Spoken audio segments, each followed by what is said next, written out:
BP, sugar, thyroid, obesity, hormone సమస్యలని మందులు లేకుండా నేచర్ మంత్ర ఫుడ్ తో రివర్స్ చేసుకోండి.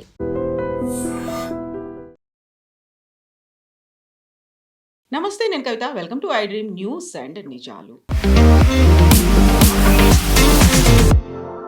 అస్సాం కాంగ్రెస్ అధ్యక్షుడు ఎంపీ గౌరవ్ గొగోయ్, ఆయన భార్య ఎలిజబెత్ ఇద్దరు పాకిస్తాన్ ఏజెంట్లతో దగ్గరి సంబంధాలున్నాయి.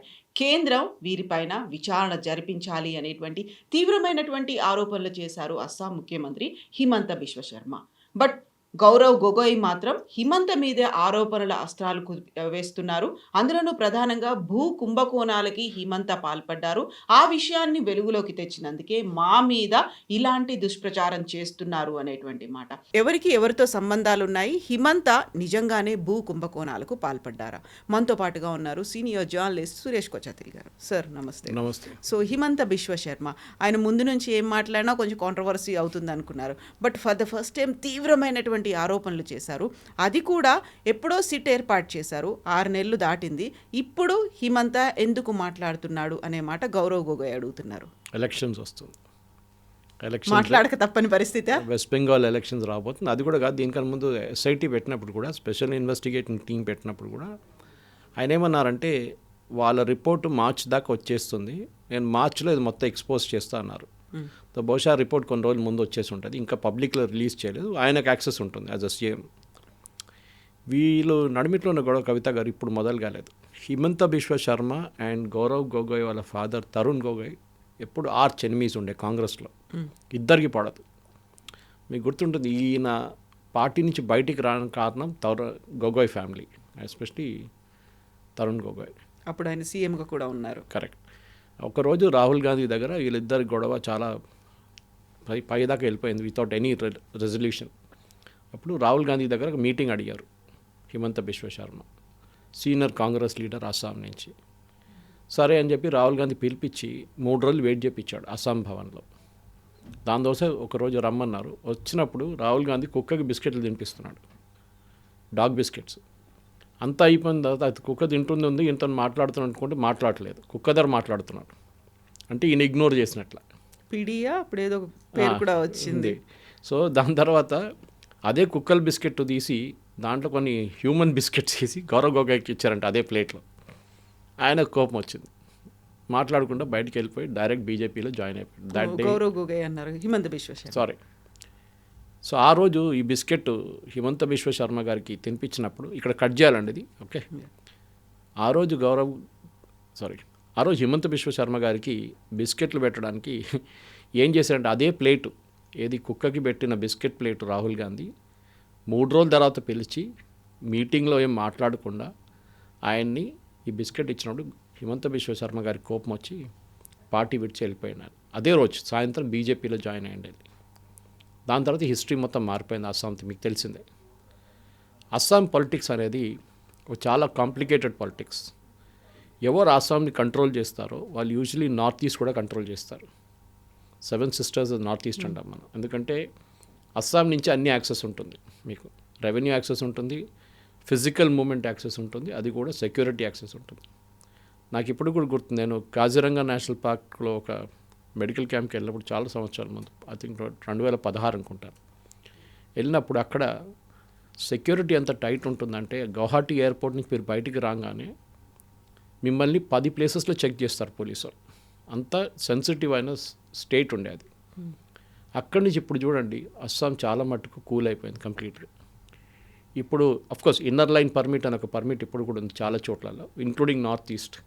అంటే మీరు ఒక స్పెసిఫిక్ ఏరియాకి వెళ్ళాలంటే మీరు ఇన్నర్ లైన్ పర్మిట్ తీసుకోవాలి.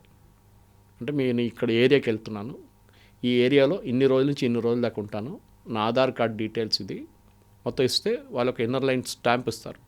మళ్ళీ మీరు రాకపోతే వాళ్ళు మిమ్మల్ని చెక్ చేస్తారు మీరు వచ్చారా. అంటే అస్సాం అంతా సెన్సిటివ్ అయిన ఏరియా అన్నమాట.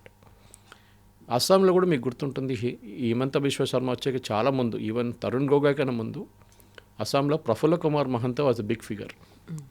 All Assam students union and Prafulla Kumar Mahanta, వీళ్ళు రాజీవ్ గాంధీ టైంలో చేసిన, అప్పుడు ఆల్ అస్సాం స్టూడెంట్స్ యూనియన్ చేసిన ప్రొటెస్ట్తోనే అస్సాంలో ఒక ఒప్పందం చేశారు వీళ్ళిద్దరు నడిమిట్లో. Why I'm giving the back stories, ఎందుకంటే ఈ పాలిటిక్స్ అర్థం చేసుకోవాలి వీళ్ళిద్దరు నడిమిట్లో ఎందుకు గొడవ అని. వీళ్ళు ఒప్పందం ఏం చేసుకున్నారంటే అస్సాంలో ఉన్న Bengalis who came from Bangladesh, ఆలోచించండి, వాళ్ళు ముస్లిమ్స్ అని చెప్పట్లేదు. All Assam students union was not against only Muslims from Bangladesh. Even హిందువులు కూడా అస్సాంలో ఎవరెవరు వచ్చి సెటిల్ అయ్యారో మాకు వాళ్ళు ఇక్కడ వద్దు, మా కల్చర్ మార్చేస్తున్నారు, మా ఫుడ్ హ్యాబిట్స్ మార్చేస్తున్నారు, మా డ్రెస్సింగ్ సెన్స్ మార్చేస్తున్నారు అని చెప్పి మనం 80s చూసాం ఇదంతా. ఆ టైంలో చేసిన గొడవ ఇదంతా. దాని తర్వాత అక్కడ ఒక ఎన్ఆర్సీని ఆర్డర్ చేశారు, నేషనల్ రిజిస్టర్ ఆఫ్ సిటిజన్. మన ఓవైసీ గారు ఎప్పుడు చెప్తుంటారు చూడండి, ఇక్కడ బీజేపీ వాళ్ళు తీసుకొస్తున్నారు. ఫస్ట్ తీసుకొచ్చింది రాజీవ్ గాంధీ, బీజేపీ కాదు. సో ఎన్ఆర్సీలో ఏం చేశారంటే వీళ్ళు ఫస్ట్ ఐడెంటిఫై చేయడం ట్రై చేశారు. అంటే మీరు ఒరిజినల్ అస్సామీ సిటిజన్ కాదా, ఇండియన్ సిటిజన్ కాదు first point, are you from Assam or not, కాకుంటే మిమ్మల్ని అస్సాం నుంచి బయటికి పంపించాలనుకోండి. కానీ జరగలేదు యాక్చువల్లీ. దాని తర్వాత రాజీవ్ గాంధీ గారు అసాసినేషన్ అయిపోయింది. ద ఎంటైర్ థింగ్ వెంట into cold storage. Prafulla Kumar Mahanta గారు ఊడిపోయారు. దాని తర్వాత ఇప్పుడు పరిస్థితి ఎట్లా ఉందంటే అహోం గణ పరిషత్ అని చెప్పి ఒక పార్టీ ఉంది అక్కడ, which is a part of BJP's NDA, which is the original remnant of all Assam students union. వాళ్ళ వైపు నుంచి వచ్చిన పొలిటికల్ పార్టీ ఇది. వాళ్ళకి ఇప్పుడు ఏం గొడవ లేదు. ఇప్పుడు ఎక్కడ ప్రాబ్లం వచ్చిందంటే అస్సామీస్ వర్సెస్ నాన్ అస్సామీస్. ఇప్పుడు మీకు అర్థమవుతుంది వై హిమంత బిశ్వ శర్మ ఈ గౌరవ్ గొగోయ్ వైఫ్ గురించి బయటికి తీసుకొస్తున్నారు. మళ్ళీ ఇష్యూని ఎందుకు తీసుకొస్తున్నారని. అస్సామీ ప్రైడ్, అస్సాంకున్న ఒక ఇండివిజువాలిటీని మెయింటైన్ చేయడానికి హిమంత చాలా స్ట్రైవ్ చేస్తున్నారు. మీకు గుర్తుండేది ఫస్ట్ టర్మ్లో హిమంత బిశ్వ శర్మ ముఖ్యమంత్రి కాదు ఆ టైంలో, he was union minister. Sarbananda Sonowal ముఖ్యమంత్రి ఉన్నారు ఆ టైం. తర్వాత ఇది మార్చి సర్బానంద సోనోవాల్ని యూనియన్ అక్కడ తీసుకెళ్లారు, ఢిల్లీకి తీసుకెళ్ళి ఆయన మినిస్టర్ చేశారు యూనియన్. ఇక్కడ Himanta Biswa Sarma was brought in to Assam. Himanta Biswa Sarma ఇప్పుడు బీజేపీలో one of the rising stars. మీరు మాట్లాడుతున్నప్పుడు దేవేందర్ ఫడ్నవీస్, యోగి ఆదిత్యనాథ్, హిమంత బిశ్వ శర్మ గురించి మాట్లాడతారు. కానీ యోగి ఆదిత్యనాథ్ కానీ దేవేంద్ర ఫడ్నవీస్ వీళ్ళంతా ఎప్పుడో పాత 25-30 years నుంచి బీజేపీలో ఉన్నారు. ఫడ్నవీస్ గారు అంతే దానికన్నా ఎక్కువ, ఆయన సంఘ్ నుంచి వచ్చారు ఆయన. అట్లాంటి పరిస్థితుల్లో వేరే హిమంత బిశ్వ శర్మ మొన్నగా బీజేపీకి వచ్చారు. అది కానీ అప్పుడు కూడా హీఈస్ బికమ్ అమిత్ షా గారు రైట్ హ్యాండ్ అయిపోయారు అస్సాంలో. మణిపూర్లో గొడవ జరిగినప్పుడు మీకు గుర్తుంటుంది కవిత గారు, హిమంత బిశ్వ శర్మని పంపించారు అమిత్ షా ఫస్ట్, ఇంకెవరిని కాదు. హోమ్ మినిస్ట్రీలో 2 యూనియన్ హోమ్ మినిస్టర్స్ ఉన్నారు, minister for state, and I think one of them is Bandi Sanjay. ఆయన కూడా పంపించలేదు. హిమంత బిశ్వ శర్మ పంపించిన ఆయనకి నార్త్ ఈస్ట్ అంటే చాలా పట్టుంది. దానికోసం చూడండి, మొన్న కూడా గవర్నమెంట్ ఫామ్ చేసినప్పుడు కూడా హిమంత బిశ్వ శర్మ దగ్గరే కన్సల్ట్ చేశారంట, మీరు సెక్యూరిటీ మెయింటైన్ చేయవచ్చా లేదా అని. ఎందుకంటే ఏ సెక్యూరిటీ ఫోర్సెస్ పంపించాలని అస్సాం నుంచి పంపించాలి. ఎందుకంటే మనకు ల్యాండ్ రూట్ ఒకటే ఉంది, బంగ్లాదేశ్ నుంచి ఉండే ముందు మనకు సీ రూట్ లేదు నార్త్ ఈస్ట్కి, అటువైపు నుంచి మేఘాలయ వైపు నుంచి మిజోరాంకి ఎక్కడ వెళ్ళలేము మనం. So Himanta Biswa Sharma is become very very crucial. So Himanta Biswa Sharma target ఇప్పుడు తరుణ్ గొగోయ్ తర్వాత గౌరవ్ గొగోయ్. తరుణ్ గొగోయ్ కొడుకు అనే దానికి బట్టి గౌరవ్ గొగోయ్ని కూడా ఇవ్వట్లేదు ఆయన. ఫ్రెష్ టార్గెట్ ఏం దొరికారంటే ఈయన వైఫ్ మీరు చెప్పారు Elizabeth, she is the British citizen. ఆమె పాకిస్తాన్లో ఒక ప్రాజెక్ట్లో పనిచేస్తుంది క్లైమేట్ చేంజ్ గురించి. ఆ పాకిస్తాన్ ప్రాజెక్ట్ నడిపించే ఒక హ్యాండ్లర్ ఒక ఆయన ఉన్నారు, ఆయన పేరు నేను మర్చిపోయాను, Taufiq something. He was the handler for this project. He is an ISI guy. ఈ ప్రాజెక్ట్ ఐఎస్ఐ ప్రాజెక్ట్ యాక్చువల్లీ. దీని ఫండింగ్ యూఎస్ నుంచి వస్తుంది, కానీ యూజ్ చేసేది ఇంకేదనుకో. పాకిస్తాన్లో పెద్ద క్లైమేట్ ఇష్యూ ఏం లేదు అక్కడ. ఇది మన ఏం చెప్తారు, అక్కడ థర్మల్ ప్లాంట్స్ కానివ్వండి ఇట్లాంటి చాలా తక్కువ అక్కడ. మీకు ఇష్యూస్ ఏం లేదు, ఓజోన్ లేయర్ ఏదైనా కానివ్వండి, కార్బన్ ఎమిషన్స్ కూడా. ఈమె రెగ్యులర్గా పాకిస్తాన్కి వెళ్తుండే. ఆ టైంలో ఈమె పెళ్లి కాలేదు, దేవర్ హ్యావింగ్ అ రొమాన్స్. వెళ్ళి రెగ్యులర్గా వస్తున్నప్పుడు అప్పుడు యూపీఏ గవర్నమెంట్ ఉండే, ప్రాబ్లం ఎక్కువ లేకుండా. ఐ థింక్ సమ్వేర్ ఇన్ 2012 తర్వాత ఐ థింక్ 2015 ఎక్కడో వీళ్ళ పెళ్లి అయింది. తర్వాత అప్పుడు బీజేపీ ఎన్డీఏ గవర్నమెంట్ వచ్చారు. ఈయన యాక్టివిటీస్ నోట్ చేస్తున్నారు. ఒక టైంలో ఈయన ఎంపీ లేని టైంలో he went through Wagah check post or was it Attari, ఏదో ఒక ల్యాండ్ చెక్ పోస్ట్ నుంచి వెళ్ళారు. రూల్ ఏంటంటే మీరు పాకిస్తాన్కి వెళ్తే మీరు మినిస్ట్రీ ఆఫ్ హోమ్ అఫేర్స్ని ఇన్ఫార్మ్ చేయాలి మీరు అక్కడికి వెళ్తున్నారని చెప్పేసి. ఈయనేమన్నారు, నేను ఆ వైఫ్ అక్కడ పనిచేస్తుంది, నేను చూడడానికి వెళ్ళాను ఆమెని. మీరు ఒక ఇండియన్ పాలిటీషియన్ ఉండి ఒక సెన్సిటివ్ నార్త్ ఈస్ట్ స్టేట్ నుంచి వెళ్తున్నప్పుడు మీరు హోమ్ మినిస్ట్రీకి ఎందుకు ఇన్ఫార్మ్ చేయలేదు? ఆయన ఏమంటున్నారంటే నా ఇన్ఫర్మేషన్ ప్రకారం ఓన్లీ ఎంపీస్ అంటే ఎలక్టెడ్ పోస్ట్లో ఉన్న వాళ్ళు వెళ్తే వాళ్ళే ఇన్ఫామ్ చేయాలి, మిగతా వాళ్ళు ఇన్ఫామ్ చేయక్కర్లేదు. యాక్చువల్లీ తప్పు.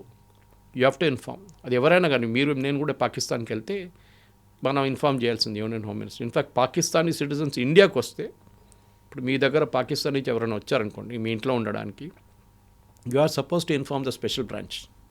దగ్గరున్న స్పెషల్ బ్రాంచ్లో వీళ్ళ పాస్పోర్ట్ కాపీ, ఎన్ని రోజులు ఉంటారు అని ఆ డీటెయిల్స్ మీకు ఇవ్వాల్సి వస్తుంది.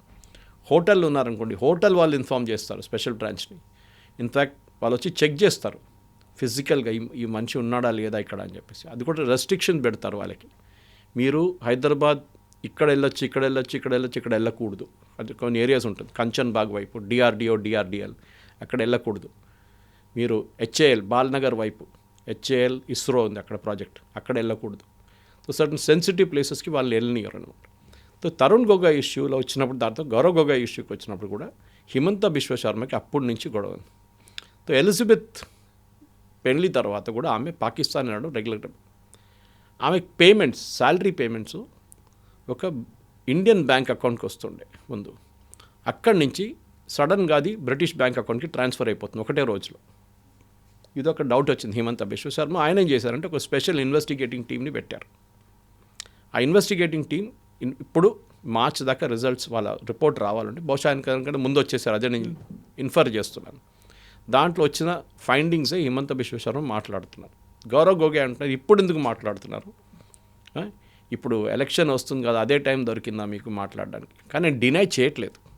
బట్ 6 months దాటింది, ఆ సిట్ ఏదో సబ్మిట్ చేసిందన్నారు. బట్ సిట్ ఇప్పటిదాకా నన్ను ఏం క్వశ్చన్ చేయలేదు. నన్ను క్వశ్చన్ చేయకుండానే ఎలా కంక్లూజన్కి ఒక ఫైండింగ్స్ వచ్చాయి వాళ్ళకి అనేది.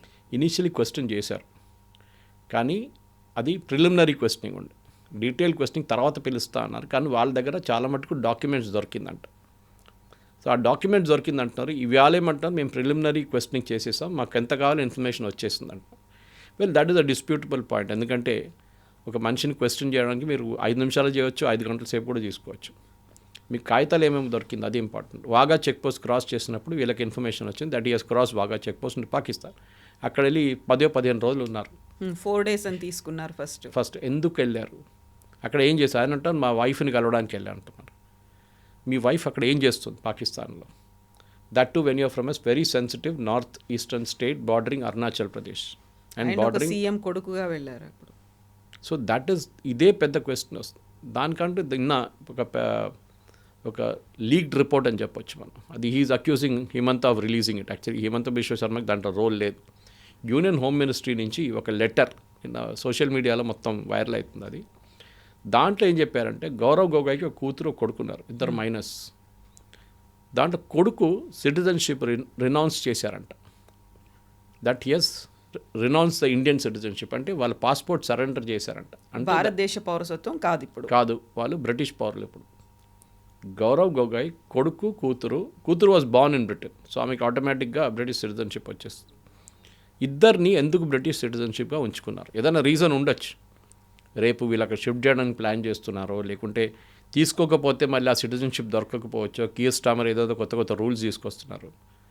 మీరు బ్రిటిష్ సిటిజన్గా ఉండి భారతదేశంలో ఉండొచ్చు if your parents are Indian citizens. మీరు ఓసీఐ కార్డ్ అంటాం మనం, వీసా అక్కర్లేదు.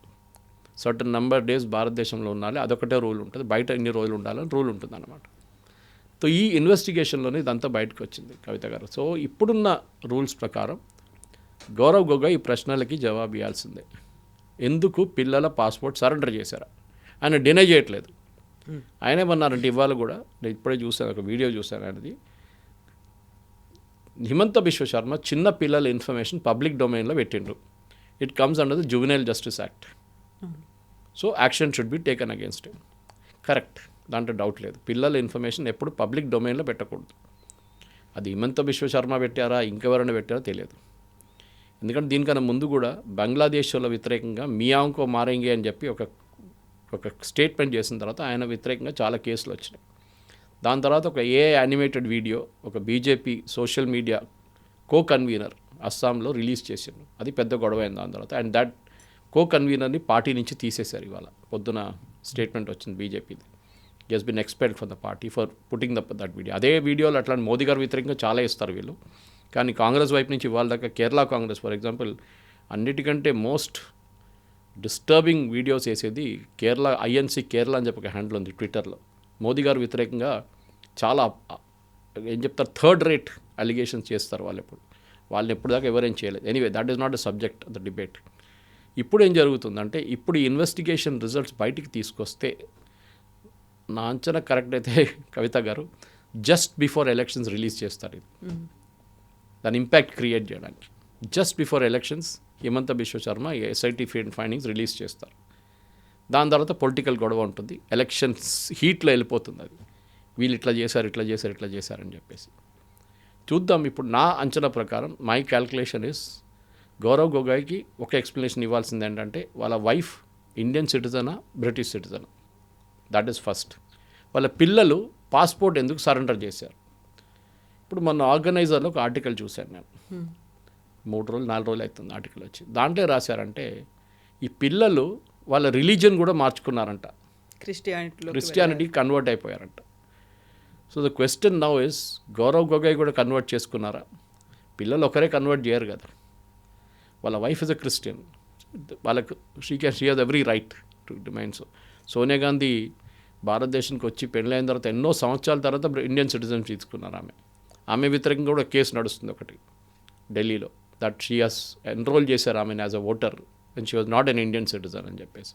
యాక్చువల్గా పెళ్ళైన 7 years తర్వాత they can enroll. Yes, but the problem is already వాళ్ళ లిస్ట్లో వచ్చేసారు.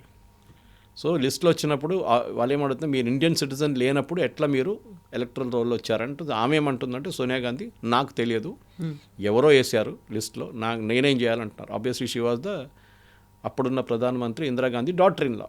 సో ఆబ్వియస్లీ ఎవడు ఎలక్షన్ కమిషన్కి ఎవడు దమ్ము లేదు అడగడానికి, మీ పేరు వేసాను తీయాలనా పెట్టాలనా అని ఎవరు అడగారు. అది ఉంచుకున్నారు అట్లానే. ఎనీవే, డ్యూరింగ్ ఎమర్జెన్సీ మీకు గుర్తుంటుంది, రాజీవ్ గాంధీ అండ్ సోనియా గాంధీ పారిపోయారు ఇండియా నుంచి. ఆ ఎమర్జెన్సీ టైంలో వాళ్ళు ఇండియాలో లేరు ఇద్దరు. That's a different story. నాకు ఇప్పుడు కూడా చాలా బాగా గుర్తుంది, ఎందుకంటే ఆ టైంలో ఎమర్జెన్సీ డిక్లేర్ చేసిన టైంలో కూడా నేను ఆ టైంలో స్కూల్లో కాలేజీలో ఉన్నాను. ఆ టైంలో అప్పుడు ఇది పెద్ద న్యూస్ ఉండేది, that both have disappeared from India అని చెప్పేసి. ఎనీవే, గౌరవ్ గొగోయ్ కేసుకు వచ్చినప్పుడు ఇప్పుడు అస్సాంలో ఆయనకు ప్రాబ్లం ఏంటంటే కవిత గారు, ఆయన ఒక 1-man ఆర్మీ అస్సాంలో ఉన్న కాంగ్రెస్ లీడర్స్ ఎవరు ఆయన సపోర్ట్ చేయట్లేదు, మెజారిటీ ఆఫ్ దమ్. దానికి చాలా ప్రాబ్లమ్స్ ఉన్నాయి. Again you have to go back to Tarun Gogoi, ఆ టైం నుంచి ఉన్న గొడవ అన్నమాట.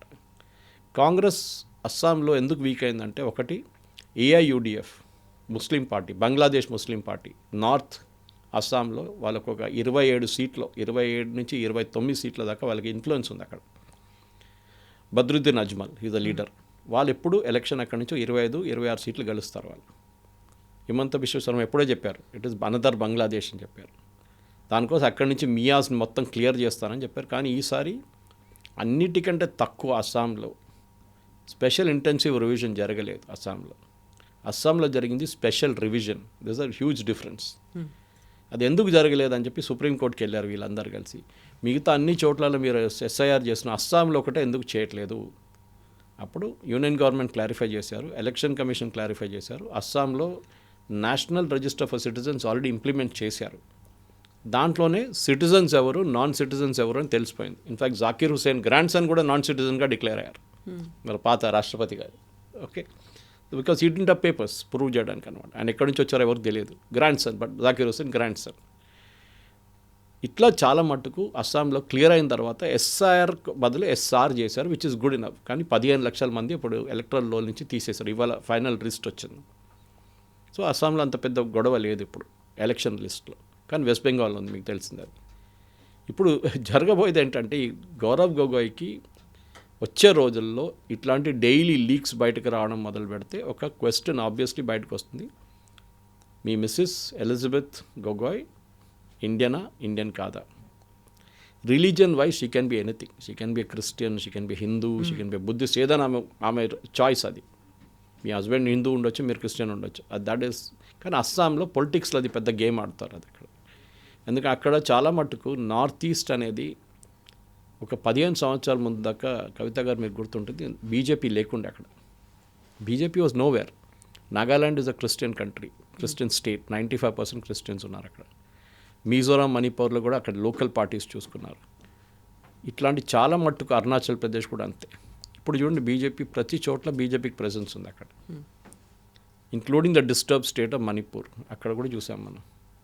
ఇట్లాంటి పరిస్థితుల్లో హిమంత బిశ్వ శర్మ ఒక నార్త్ ఈస్ట్ లీడర్గా పైకి రావడానికి అన్ని సపోర్టు యూనియన్ గవర్నమెంట్ దగ్గర నుంచి ఉంటుంది. దానికొని చూడండి, ఈ అలిగేషన్స్ వచ్చిన తర్వాత కూడా సీనియర్ బీజేపీ లీడర్స్ ఎవరు కాంట్రడిక్ట్ చేయలేదు హిమంత బిశ్వ శర్మ. ఆయన బ్యాటిల్ ఆయనే పోరాడుతున్నారు ఒక్కరే, అండ్ హీఈస్ షోయింగ్ ఇట్. అది ఆ రోజు కుక్క బిస్కెట్ తినిపించకపోతుంటే పాసిబ్లీ ఈ సిచ్యువేషన్ రాకపోతుండే. అయితే తన మీద విపరీతమైనటువంటి అవినీతి ఆరోపణలు ఉన్నాయి, చాలా స్కామ్స్ ఉన్నాయి, ఫ్రాడ్స్ చేశాడు, కుంభకోణాలు జరిగాయి. ఇవన్నిటి తర్వాతే ఆయన బీజేపీలోకి వచ్చాడు. అప్పటిదాకా ఆయన మీద ఉన్నటువంటి కేసులు కావచ్చు, ఇవన్నీ సాత్కూన్ మాఫ్ అన్నట్టుగా క్లియర్ అయిపోయాయి. బీజేపీలో జాయిన్ అవుతే ఆ వాషింగ్ పౌడర్ నిర్మా వాడినట్టుగా అంతా క్లియర్ అయిపోతుంది, సాఫ్ సఫాయి ఇచ్చేస్తారు. ఇప్పుడు కూడా అలాంటి పరిస్థితిలోనే ఉంది. ఆల్మోస్ట్ ఒక 1000 ఎకరాల భూమిని కబ్జా చేశాడు, అది నేను బయట పెట్టినందుకే నా మీద ఇలాంటి ఆరోపణలు చేస్తున్నారు అనేది గౌరవ్ గొగోయ్ చెప్తున్నారు. సరే, హిమంత బిశ్వ శర్మ వ్యతిరేకంగా, అజిత్ పవార్ వ్యతిరేకంగా, మన ఛగన్ భుజ్బల్ వ్యతిరేకంగా చాలామంది మీద కేసులు ఉండే. వాళ్ళందరూ బీజేపీలోకి వస్తే క్లియర్ అయిపోయింది అంటారు వీళ్ళు. కానీ మనం అర్థం చేసుకోవాలంటే మన కోర్ట్స్లో కేసు ఉంటుంది ఫైనలీ. మీరు చూసుంటారు చాలా కేసులలో, ఈవెన్ చిదంబరం కొడుకు కేసు, చిదంబరం కేసు, అది కూడా మీరు చెప్పొచ్చు అదేమైంది కేసు, అది కూడా వాయిదా పడ్డదా అంటే చిదంబరం ఎప్పుడో జైల్లో తీసుకెళ్లారు. దాని తర్వాత ఆ కేసు సంగతి ఏమో తెలియదు ఎవరికి. Rahul Gandhi National Herald case ఎక్కడ పోయిందో తెలియదు, Rahul Gandhi British citizenship case ఎక్కడ పోయిందో తెలియదు. ఇదంతా బీజేపీ గవర్నమెంట్ దగ్గర ఉంది. సో బీజేపీ గవర్నమెంట్ కావాలంటే రేపు పొద్దున్న రాహుల్ గాంధీని అరెస్ట్ చేయొచ్చు కావాలంటే, కానీ చేయరు, ఎందుకంటే ఆయనకు అంత ఎక్స్ట్రా పబ్లిసిటీ వస్తుంది. నిన్న ఒక ఇంగ్లీష్ ఛానల్ డిబేట్లో నేను చెప్పాను ఈ మాట. బ్రిటిష్ సిటిజన్షిప్ కోర్టు అడుగుతున్నారు, ఎన్నో రోజుల నుంచి కోర్టులు అడుగుతున్నారు. ఢిల్లీ హైకోర్టు ఎందుకంటే వాజ్ ఇట్ తీసాదారి కోర్టు. రాహుల్ గాంధీ సిటిజన్షిప్ గురించి సుబ్రహ్మణ్యం స్వామి ఫైల్ చేసిన కేసులో ఆయన బ్యాక్ ఆప్స్ అనే కంపెనీ అక్కడ డైరెక్టర్ అని చూపించి సంతకం పెట్టిన మనిషి, మీరు ఎందుకు ఆయన సిటిజన్షిప్ గురించి క్లారిఫై చేయట్లేదు? ఆ టైంలో రాహుల్ గాంధీ ఎంపీగా ఉన్నారు భారతదేశం, విచ్ ఈస్ కాంట్రడిక్టరీ.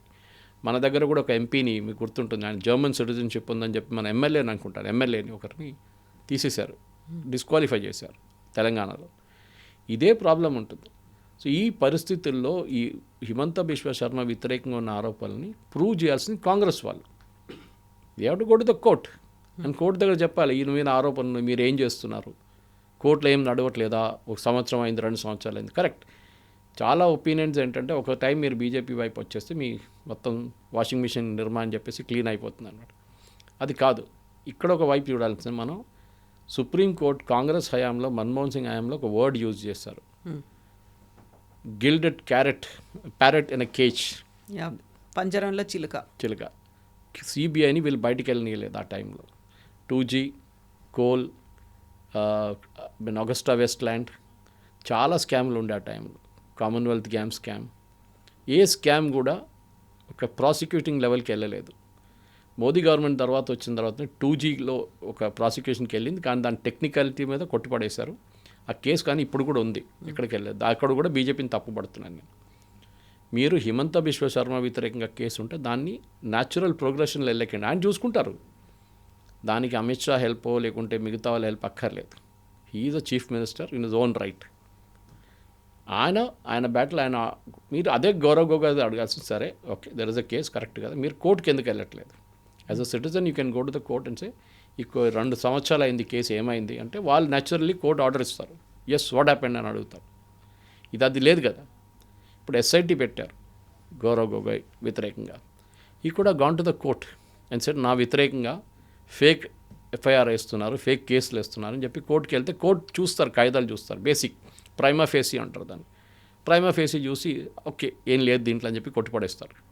లేదు ఉంది, ఎట్ ద ఇన్వెస్టిగేషన్ కంటిన్యూ అంటారు. అప్పుడు he'll be in problem. He doesn't want that. ఎందుకంటే ఇప్పుడు ఎలక్షన్ దగ్గరకు వస్తున్నప్పుడు కవిత గారు, అస్సాంలో కాంగ్రెస్ ప్రాబ్లం ఎక్కడొచ్చిందంటే వాళ్ళ ముస్లిం ఓట్ బ్యాంక్ మొత్తం ఏఐయుడిఎఫ్ తీసుకెళ్ళిపోయారు. ఇక్కడ చార్మినార్ పార్టీ కూడా అక్కడ దిగారొచ్చి, ఓవైసీ గారిది, వాళ్ళు కూడా ఏఐయుడిఎఫ్తో సహా లేకుంటే ఇండిపెండెంట్గా లాస్ట్ టైం అక్కడ వెళ్ళి చాలా సీట్ల ఓట్లు తీసుకెళ్ళిపోయారు, ముస్లిం ఓట్స్. ఆ ముస్లిం ఓట్లు ఉంచుకోవడానికి చాలా ట్రై చేస్తున్నారు గౌరవ్ గొగోయ్, అది కావట్లేదు. ఇట్లాంటి సెన్సేషనల్ కేసులు కూడా తీసుకొస్తే అక్కడ అస్సాంలో ఒక హోప్ అయినా ఉంటుందా అని చూస్తున్నాం. కానీ మీరు లాస్ట్ 2 ఎలక్షన్ల ప్యాటర్న్ చూస్తే ఈసారి కూడా కాంగ్రెస్కి అక్కడ ఓట్లు తక్కువ వస్తాయి, అంటే బీజేపీ కన్నా తక్కువ వస్తుంది. And definitely Himanta Biswa will be the CM again. కానీ ఇప్పుడు ఈ కాంట్రవర్సీని ఎందుకు తీసుకొచ్చారంటే బీజేపీకి ఒక ఎక్స్ట్రా మైలేజ్ వస్తుంది. ఇప్పుడు అందరికి డౌట్ ఉంటుంది, ఎందుకంటే మనం 10 సార్లు ఒక అలిగేషన్ చేసినప్పుడు నిజంగా అనిపిస్తుంది మనకు కూడా, ఓ ఇది నిజం ఉండొచ్చు, కరెక్ట్. ఆమె సోనియా గాంధీ లాగా ఫారినరా, ఇటాలియన్ కాదు కదా, బ్రిటిష్.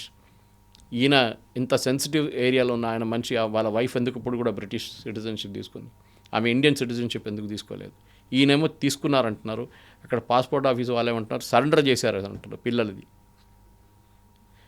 ఇదంతా క్లీనప్ చేయాలంటే బేసిక్లీ ఎస్ఐటి రిపోర్ట్ రిలీజ్ చేయండి. నేను కూడా అదే చెప్తున్నాను, you release the SIT report.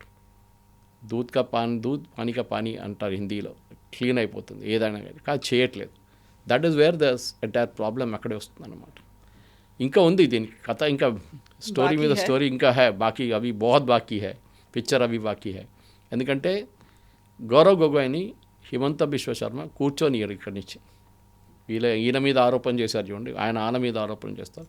But మీరు ముఖ్యమంత్రి ఉన్నప్పుడు దాకా మీ చేతిలో పవర్ ఉంటుంది, అదే స్టేట్లో అంతేనా.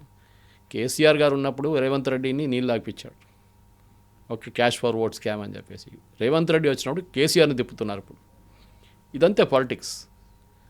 రేపు హైపోథెటికలీ గౌరవ్ గొగోయ్ వస్తే కూడా he can do something. Exactly, ఆయన సీఎం కాబోయే సీఎంగా పోర్ట్రే అవుతున్నారు, అలాగే ప్రొజెక్ట్ చేస్తున్నారు. బట్ ఇక్కడే కీలకమైంది, సిట్ కంప్లీట్గా ఏం జరిగింది అనేది ముందు పెట్టలేదు. ఆ రిపోర్ట్ అనేది రాకపోయినప్పటికీ సీఎం మాత్రం ఆరోపణలు చేసేస్తూ ఉన్నారు అనే దాంతో పాటుగా ఆయనకి ఐఎస్ఐ ఏజెంట్లతో సంబంధాలు ఉన్నాయి అనేది ఒక మాట అయితే, ఆయనే ఐఎస్ఐ ఏజెంట్ అన్నట్టుగా సోషల్ మీడియాలో ట్రెండ్ అవుతుంది. ఐఎస్ఐ ఏజెంట్ గౌరవ్ గొగోయ్ అనే మాట, ఆయన్ని బ్యాన్ చేయాలని, దేశ బహిష్కరణ చేయాలని, ఆయన మీద కేసులు ఉన్నాయి, లేకుంటే ఆయన మీద చర్యలు తీసుకోవాలి అనేది. ఆయన్ని ప్రూవ్ చేసుకునే ఛాన్సో లేకపోతే యాక్చువల్గా ఏం జరిగిందో అనేదో సిట్ కంప్లీట్ అయిపోతే ఆ రిపోర్ట్ పోలీస్ అధికారులే చెప్పొచ్చు కదా, సీఎం ఎందుకు తొందరపడుతున్నారు? ఏమైందంటే పాకిస్తాన్లో ఈ ఎలిజబెత్ వాళ్ళ ఒక బాస్ ఉండే, ఆయన పేరు నాకు ఇప్పుడు కూడా గుర్తురావట్లేదు, ఆయన పేమెంట్స్ చేస్తుండే ఈమెకి, తౌఫీక్ అదే తౌఫీక్ సంథింగ్. ఆయన పేమెంట్ చేస్తుండే ఈమెకి. నేను చెప్పాను చూడండి, payment was being rooted through foreign bank. ఈ తౌఫీక్ ఏం చేస్తారంటే ఇన్వెస్టిగేషన్, ఎస్ఐటి ఇన్వెస్టిగేషన్లో ఆయనకు ఒక మెయిల్ పంపించారు వాళ్ళు, బికాజ్ పాకిస్తానీ సిటిజన్. ఆయన ట్వీట్స్లో ఈమెను మెన్షన్ చేస్తుండే అప్పుడు ఎలిజబెత్ గురించి. ఇన్వెస్టిగేషన్ మొదలైంది అనుకోండి, ఆ రోజు నుంచి ఈయన ఏం చేసిందంటే ట్విట్టర్ డీయాక్టివేట్ చేసేసి. ఎందుకు అదే అడుగుతున్నారు. మీకు భయం లేకుంటే why did that Pakistani handler delete all his tweets, and Twitter handle కూడా మాయం చేసేసిండు. అంటే ఏదో ఉంది అక్కడ, we don't know what exactly happen. ఎందుకని ఈమె రోల్ క్లారిటీ ఇవ్వట్లేదు. నేను పాకిస్తాన్లో వెళ్ళి క్లైమేట్ చేంజ్ గురించి పనిచేశానంటారు. మీకు ఎన్నో దేశాలు ఉన్నాయి ఇక్కడ, మీరు దుబాయ్కి వెళ్ళొచ్చు, మీరు సౌదీ అరేబియాకి వెళ్ళొచ్చు, మీరు యూరోప్కి వెళ్ళొచ్చు, ఆఫ్ఘనిస్తాన్కి వెళ్ళొచ్చు. మీరు పాకిస్తాన్ ఎందుకు చూస్ చేశారు? There is a quid pro quo అంటున్నారు, ఇంగ్లీష్లో అంటారు. అంటే మీరు ఏదో పని చేశారు వాళ్ళ కోసం, వాళ్ళ బెనిఫిట్ మీకు వచ్చింది. అది ఏంటని మనకు తెలియదు. భారతదేశం గురించి ఏదైనా ఇన్ఫర్మేషన్ షేర్ చేశారా, లేకుంటే అక్కడి నుంచి ఏదైనా ఇన్ఫర్మేషన్ తీసుకొచ్చి ఇక్కడ వాడారా మనకు తెలియదు. దాని ఇన్వెస్టిగేషన్ మన పాకిస్తాన్కి వెళ్ళి చేయలేము, మనం పాకిస్తానీ సిటిజన్స్ని క్వశ్చన్ చేయలేము. But she has to come forth. ఇదంతా కాంట్రవర్సీ చూడండి కవిత గారు. Elizabeth is not speaking, Gaurav Gogoi is speaking. ఎలిజబెత్ని ఒక ప్రెస్ కాన్ఫరెన్సో లేకుంటే ఏదైనా చేసి నా రోల్ ఇది ఉంది, నేను ఇది చేశాను చెప్తుంది. ఆమె అక్కడెక్కడ చెప్తుంది, నేను క్లైమేట్ది దాని గురించి వెళ్ళాను, రీసెర్చ్ చేస్తున్నాను Pakistan. But the question again and again ఏమొస్తుందంటే, why Pakistan? That too when me husband ఒక ఎంపీగా ఉన్నప్పుడు, సీనియర్ కాంగ్రెస్ లీడర్ ఉన్నప్పుడు మీరు పాకిస్తాన్తో ఎందుకు సంబంధం పెట్టుకున్నారు? ఈయన కూడా అక్కడికి ఎందుకు వెళ్ళాడు? 15 రోజులు వెళ్ళి అక్కడ ఎందుకు ఉన్నాడు? ఆ ప్రశ్నలు బయటకు వస్తుంది. ఇది ఆన్సర్ చేయాల్సింది. దాంతో ఇప్పుడు లేటెస్ట్ వచ్చిన పిల్లల పాస్పోర్ట్ సరెండర్ కూడా చాలా పెద్ద ఇష్యూ అయిపోతుంది. ఇక్కడ నుంచే ఇది ఇక్కడ ఆగదు, డెఫినెట్గా ఇంకా ముందుకుంటుంది. కానీ ఎస్ఐటి రిపోర్ట్ నేను అనుకుంటాను, నా అంచనా ప్రకారం బై ఫిబ్రవరి ఎండింగ్ వచ్చేస్తుంది. ఆల్రెడీ దాని పార్ట్స్ రిలీజ్ చేసేసారు ప్రిలిమినరీ. సో ఇంకా ఫైనల్ రిపోర్ట్ వస్తుందేమో చూసుకుందాం. దాంట్లో ఇప్పుడు అది రిలీజ్ చేస్తే కూడా ఏమంటారు, కావాలని చెప్పి హిమంత బిశ్వ శర్మనే రాసిండు రిపోర్ట్ అంతా అంటారు. Then you can go to the court. ఆ గౌరవ్ గొగోయ్ ఇప్పుడు అంటున్న మాటే అది కదా, నేను ఆరోపణలు చేశాను, కుంభకోణాలు జరిగాయి అంటున్నాను, దాని మీద అయితే ఆ విచారణ అనేది ఏమీ జరగట్లేదు, బట్ నా మీద మాత్రం ప్రచారం చేస్తున్నారు, మైనర్లు అయినట్టు నా పిల్లల పేర్లు కూడా బయటకు తీసుకొచ్చారు అనేది. కరెక్ట్. అది నేను చెప్పాను, జువెనైల్ జస్టిస్ యాక్ట్ కింద that name should not have been disclosed. కానీ అది హిమంత బిశ్వ చేయలేదు. It was done by other people. వాళ్ళు ఈ మినిస్ట్రీ ఆఫ్ ఎక్స్టర్నల్ అఫేర్స్ వాళ్ళ వెబ్సైట్ నుంచో ఎక్కడి నుంచో లెటర్ డౌన్లోడ్ చేసి ఇలా పాస్పోర్ట్ సరెండర్ చేశారని చెప్పి ట్విట్టర్లో తిరుగుతుంది ఒక 2 రోజుల నుంచి ఇది. కానీ మెయిన్ పాయింట్ ఏంటంటే ఇక్కడ గౌరవ్ గొగోయ్కి డిఫెండ్ చేయడానికి కాంగ్రెస్ వైపు నుంచి మీరు రాహుల్ గాంధీ సైడ్ నుంచి ఒక ట్వీట్ అయినా చూశారు? లేకుంటే ఎప్పుడో నుంచే మనకు తెలిసిందే అస్సాం అనేది కాంగ్రెస్ వాళ్ళ దగ్గర ఉండే, కాంగ్రెస్ పార్టీ దగ్గర ఉండే. ఇప్పుడు చూడండి మొత్తం నార్త్ ఈస్ట్ కాంగ్రెస్ దగ్గర లేదు, అసలు వైపౌట్ అయిపోయారు వాళ్ళు కంప్లీట్గా. దానికి కారణాలు అది ఇంగ్లీష్లో అంటారు out of sight out of mind అని. ఎక్కడో ఉంది అస్సాము, అక్కడికి ఏం వెళ్తాము. సో ఇదొక మెయిన్ రీజన్. నాకు కూడా ఇప్పుడు అడగాల్సిన ప్రశ్న అది. ఒక్క కేసీ వేణుగోపాల్, పవన్ ఖేరనో, జయరాం రమేష్, ఈవెన్ రాహుల్ గాంధీ, సుప్రియ శర్మ నాటి ఎవ్వరు ఈయన పాపం సపోర్ట్ చేయట్లేదు. ఆయన ఒక ఒంటరిగా ఒక బ్యాటిల్ చేసుకుంటున్నారు అన్నమాట అక్కడ. ఇది మెయిన్. ఇది నీ రిప్లై రావాలంటే డెఫినెట్గా స్పెషల్ ఇన్వెస్టిగేషన్ టీం రానియండి. దాని తర్వాత కావాలంటే ఒక జ్యుడిషియల్ కమిషన్ కూడా వీళ్ళు పెట్టచ్చు. ఎందుకంటే దాని యాక్షన్ టేకన్ రిపోర్ట్ పెట్టాల్సి వస్తుంది. మళ్ళీ చూద్దాం ఏమవుతుందో. నెక్స్ట్ ఒక 5-6 రోజుల్లో దీని న్యూస్ అంతా ఇంకా బయటపడుతుంది అనుకుంటాం. Yes, sir. Thank you so Thank much. you very sir. much. Thank you. And for more videos, Please subscribe to iDream. Please subscribe to iDream. Please subscribe iDream. And please subscribe to iDream. For more videos, subscribe to iDream. please like, share, and subscribe to the channel. Congratulations, iDream. Subscribe to iDream. Subscribe to iDream. So subscribe to iDream Media. iDream ki iDream team andarki huge congratulations. Please subscribe iDream Media. Please subscribe to iDream. Subscribe iDream. Please subscribe to iDream. iDream అంటే నా కళల ఛానల్ను subscribe చేసుకున్న నోరు తిరుగుతలేదు, మీరైతే గంట గుర్తు కొట్టండి. For more such videos, please subscribe to iDream. Subscribe to iDream. Please subscribe to iDream. Please subscribe iDream Media. Please do subscribe to iDream. Please subscribe to iDream Media. For best entertainment and information, please subscribe iDream. And don't forget to subscribe to iDream.